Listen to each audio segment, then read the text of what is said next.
ইসলামী forum Europe lead শাখা কর্তৃক আয়োজিত আলোচনা সভা ও ইফতার মাহফিল অনুষ্ঠিত হয় গত 29 জুলাই সোমবার লিডসের বাংলাদেশ সেন্টারে।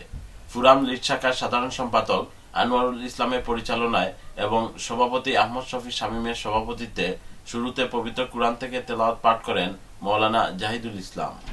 আলোচনা সভায় প্রধান অতিথি হিসেবে বক্তব্য রাখেন বাংলাদেশ থেকে আগত শিবিরের সাবেক কেন্দ্রীয় নেতা, বর্তমান সিলেট মহানগর জামাতের সাধারণ সম্পাদক সিরাজুল ইসলাম শাহীন।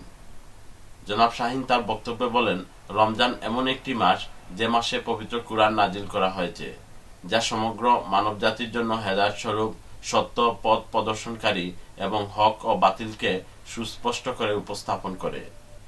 এ কুরআনের আলোকে স্বয়ং মহানবী হযরত মুহাম্মদ মুস্তাফা সাল্লাল্লাহু আলাইহি ওয়াসাল্লাম ব্যক্তি, সামাজিক, রাষ্ট্রীয় ও আন্তর্জাতিক পর্যায়ের সব সমস্যার সমাধান করেছেন।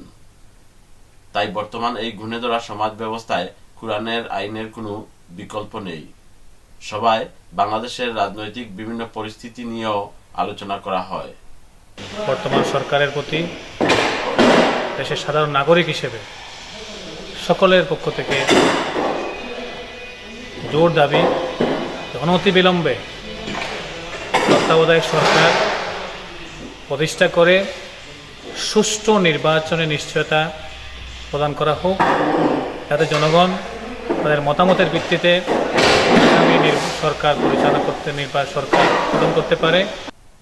লিডসের বাংলাদেশ সেন্টার থেকে Mohammad Zakaria, channel I news.